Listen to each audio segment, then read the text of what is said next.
وہاں بھی مذہبی متون یاد کرائے جاتے تھے، لیکن وہاں بھی صرف چنے ہوئے لوگ لکھنے کے لیے، سیکھنے کے لیے جا سکتے تھے۔ لیکن ایجپٹ کا سب سے بڑا راز، سب سے بڑی سازش یہ نہیں تھی کہ انہوں نے عام آدمی کو اسکول سے باہر رکھا، انہوں نے اس سے بھی بڑی سازش کی، اور وہ سازش تھی انہوں نے جان بوجھ کر اپنی رائٹنگ کو مشکل بنایا۔ ہائیروگلفکس، مصر کی تحریری زبان جس میں 700 پکچرز اور سمبلز تھے۔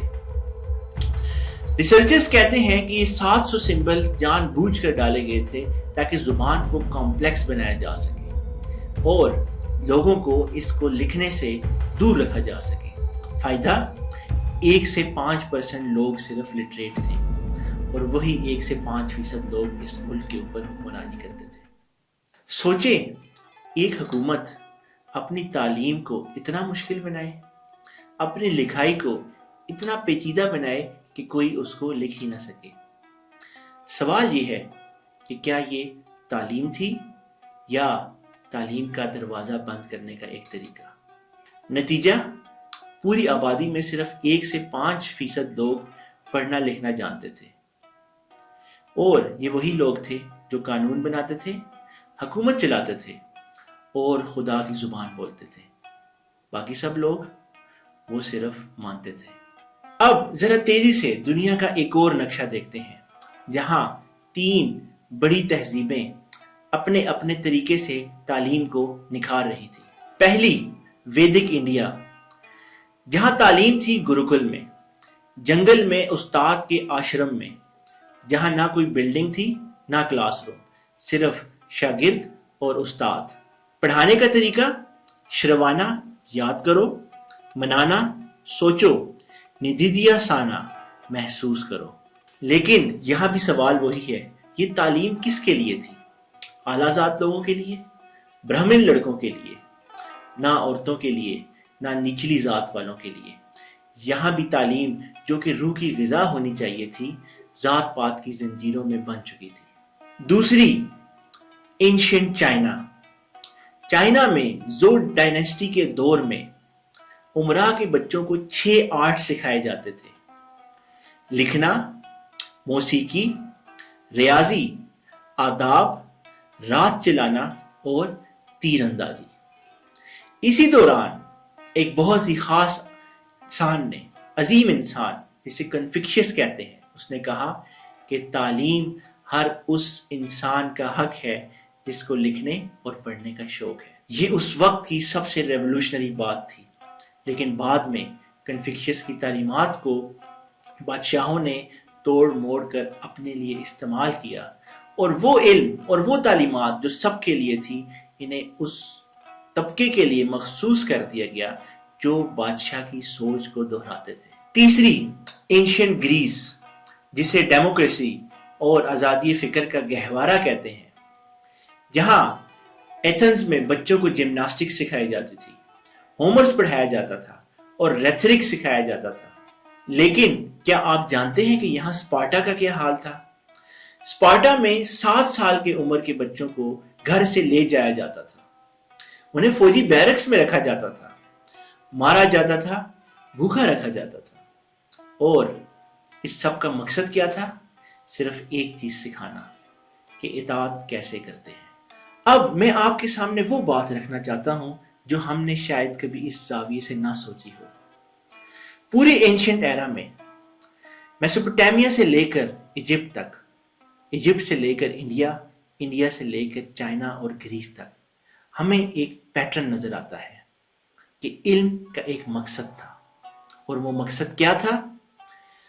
اپنے آدمی کو اندر رکھو، عام آدمی کو باہر نکالو، علم کے ذریعے طاقتور بنو اور طاقت پر آ کے اپنی حاکمیت کو انشور کرو۔ اور جب کوئی اس نظام کو توڑنے کی کوشش کرتا تو کیا ہوتا؟ سنیے یہ، 213 قبل از مسیح چائنا کا پہلا ایمپرر کنگ شی ہوانگ کے مخالفین نے اس کے برعکس جب آواز اٹھائی، اس کے مخالف سوچا، تو اس نے حکم دیا کہ تمام کتابیں جلا دو، اور تمام اسکالرز جو اس کے مخالف سوچ رکھتے ہیں انہیں زندہ دفن کر دو۔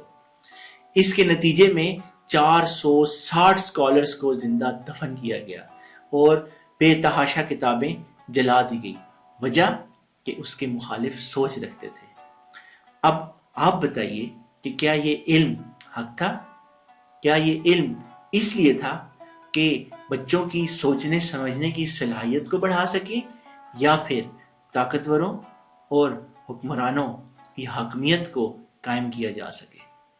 جب علم خطرہ بن جائے تو طاقتور اسے ختم کرنے کی کوشش کرتے ہیں۔ یہ بات 213 قبل از مسیح بھی سچ تھی، آج کے دور میں بھی یہ بات سچ ہے۔ جی ہاں، دنیا کے بہت سے حصوں میں یہ بات آج بھی سچ ہے کہ جب علم طاقتور کے خلاف آواز اٹھاتی ہے تو اسے ختم کرنے کی کوشش کی جاتی ہے۔ اب میں آپ سب سے ایک بات کرنا چاہتا ہوں جو اس سفر کا اصل مقصد ہے۔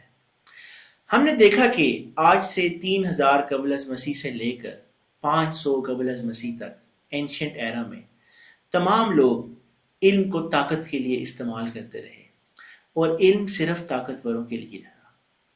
اسی دوران 6 عیسوی میں ایک صحرا سے، ایک غار سے ایک آواز آتی ہے، اللہ کا پہلا کلام نازل ہوتا ہے، اقرا، پڑھ۔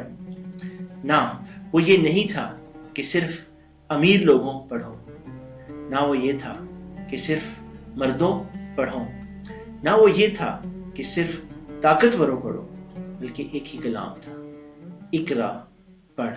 جب 3000 سال قبل از مسیح کا میسوپوٹامیہ بھی یہ جانتا ہے کہ اگر میں نے آگے بڑھنا ہے تو مجھے علم حاصل کرنا ہوگا۔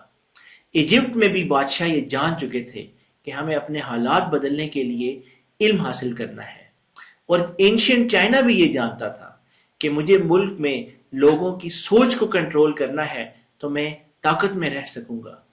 اس سب کے باوجود ہم بحثت مسلم امہ اب تک اس بات کو صحیح طریقے سے سمجھ نہیں سکے۔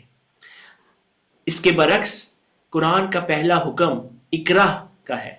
ہمارے نبی صلی اللہ علیہ وآلہ وسلم جنہوں نے کہا علم حاصل کرو خواہ تمہیں چین ہی کیوں نہ جانا پڑے، لیکن ہم کہاں کھڑے ہیں؟ یہ سوال میں آپ لوگوں پر چھوڑتا ہوں۔ اگلی بار جب ملیں گے تو مل کر اس جواب کو ڈھونڈنے کی کوشش کریں گے کہ آخر ہم کس ڈائریکشن پر جا رہے ہیں۔ تو آج کا خلاصہ، اینشنٹ ایرا نے ہمیں ایک سبق دیا ہے کہ تعلیم ہمیشہ ایک طاقت رہی ہے اور طاقتور اسے ہمیشہ اپنے پاس رکھنا چاہتے ہیں، لیکن تاریخ ہمیں یہ بھی سکھاتی ہے کہ جب جب تعلیم عام ہوئی ہے تو دنیا بدلی ہے۔ اگلی ایپیسوڈ میں انشاءاللہ عزیز ہم کلاسیکل ایرا کی بات کریں گے، جس میں پلیٹوز اکیڈمی، روم کا ایجوکیشن سسٹم اور انڈیا کی پہلی یونیورسٹی نالندہ وجود میں آئے گی۔ تب تک غور و فکر کیجئے، سوچتے رہیے اور یاد رکھیے گا کہ اقرا ایک لفظ نہیں بلکہ انقلاب ہے۔ اللہ حافظ، جزاک اللہ خیر۔